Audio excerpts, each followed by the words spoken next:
நாடு முழுவதும் இன்று விநாயகர் சதுர்த்தி விழா வெகு விமர்சையாக கொண்டாடப்பட்டது. இதையொட்டி பல்வேறு விதமான விநாயகர் சிலைகளை வைத்து சிறப்பு வழிபாடுகளும் நடத்தப்பட்டன. சிவகங்கை மாவட்டம் பிள்ளையார்பட்டியில் உள்ள உலக பிரசித்தி பெற்ற விநாயகர் கோவிலில் விநாயகர் சதுர்த்தியை முன்னிட்டு நடைபெற்ற தீர்த்தவாரி உள்ளிட்ட சிறப்பு பூஜைகளில் வெளி மாநிலத்தினர் உள்ளிட்ட ஆயிரக்கணக்கான பக்தர்கள் கலந்து கொண்டனர்.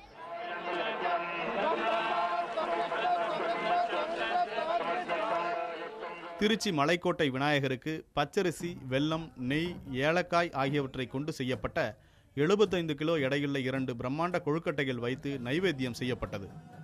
இதேபோல் உறையூரில் மகாராஷ்டிரா மாநிலத்திலிருந்து கொண்டு வரப்பட்ட ராஜ சிம்மாசனத்தில் அமர்ந்திருக்கும் 1500 கிலோ எடையுள்ள விநாயகர் சிலை மக்களை வெகுவாக கவர்ந்தது. திருச்சி மாநகர் முழுவதும் வைக்கப்பட்டுள்ள 250க்கும் மேற்பட்ட விநாயகர் சிலைகளுக்கு சிறப்பு வழிபாடுகளும் நடத்தப்பட்டன.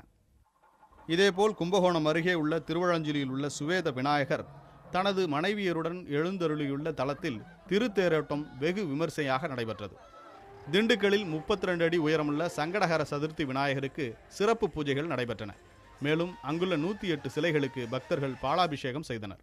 இந்த ஆலயத்தில் ஆசியா கண்டத்திலே இல்லாதவனம் 32 அடி உயரத்தில் ஒரே கருங்கல்ல மகா சங்கட சதுர்த்தி விநாயகர் பெருமான் இருக்காரு.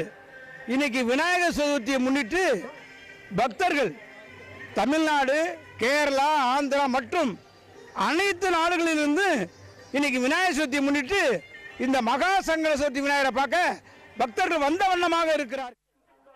விநாயகர் சதுர்த்தியையொட்டி கடலூரில் மணல் சிற்ப கலைஞர் முருகதாஸ் என்பவர் இமயமலையில் சிவன், பார்வதி காலடியில் விநாயகர் அமர்ந்திருப்பது போன்ற பிரம்மாண்ட மணல் சிற்பத்தை உருவாக்கி பார்வைக்கு வைத்துள்ளார். 10 மாட்டு வண்டி மணலை கொண்டு 12 அடி உயரத்தில் உருவாக்கப்பட்டுள்ள இந்த மணல் சிற்பம் மக்களிடையே மிகுந்த வரவேற்பை பெற்றுள்ளது. இதேபோல் புதுச்சேரி மற்றும் காரைக்காலில் விநாயகர் ஆலயங்களில் சிறப்பு வழிபாடுகள் நடத்தப்பட்டன.